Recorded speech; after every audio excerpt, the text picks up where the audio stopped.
కవితా శీర్షిక పాలస్తీనా ప్రేమలేఖ. ఆకాశంలో చందమామను కాదు, నా నేల నెత్తుటి ప్రతిబింబాన్ని చూస్తూ రాస్తున్న ప్రేమలేఖ. హమాస్ ఆయుధంలో కన్నీళ్ల సిరాను నింపి కూలుతున్న కలల కాగితంపై రాస్తున్న ప్రేమలేఖ. గతం నీకు గుర్తుంటే నా గుండె పగిలిన ప్రతిసారి నీ ప్రేమ కోసం ఒక ప్రేమలేఖ రాశాను, మళ్ళీ రాస్తున్నాను. ఇక్కడ నేనే కాదు, ఎవరూ క్షేమంగా లేరు. శత్రువు బలవంతపు ఆక్రమణ కౌగిలి రోజు రోజుకు ఇంకా బిగుసుకుపోతుంది. ఊపిరి పీల్చుకుందామనుకున్న ప్రతిసారి ఇక్కడి నేల వేల ప్రాణాల్ని బలికోరుతుంది. కళ్ళు తెరిచి ప్రపంచాన్ని చూడని పసిపాపలు ఇక్కడ ప్రపంచ యుద్ధాన్ని చేస్తున్నారు. అమ్మ స్తన్యం చూడని లేత పెదాలు ఇక్కడ చావు స్తన్యాన్ని ముద్దాడుతున్నాయి. శత్రువు తుపాకుల శబ్దాలతో పసిపాపల చెవుల దగ్గర లాలిపాటలు పాడుతున్నాడు.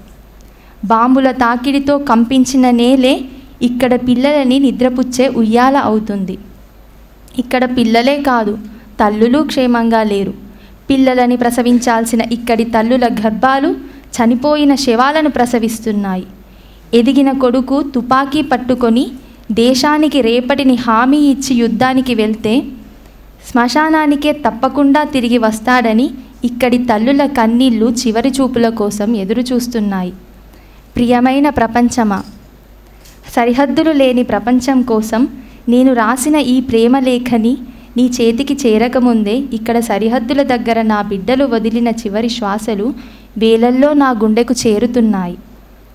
వాళ్ళ మరణాలు నింపుతున్న మానవత్వాన్ని లేఖలో రాసి నీ బదులు కోసం ఎదురు చూస్తున్నా. అయినా నా ప్రేమలేఖ నీకు అర్థం అవుతుందో లేదో, నీకు అర్థం కాని బాధితుల భాష కదా. అయినా నా ప్రేమలేఖ నీకు అర్థం అవుతుందో లేదో, నీకు అర్థం కాని బాధితుల భాష కదా. నేను ప్రాణంగా ప్రేమించే ప్రాణం లేని ప్రపంచమా, నా ప్రేమలేఖకు కాస్త ప్రేమను బదులివ్వు. నేను ప్రాణంగా ప్రేమించే ప్రాణం లేని ప్రపంచమా, నా ప్రేమలేఖకు కాస్త ప్రేమను బదులివ్వు.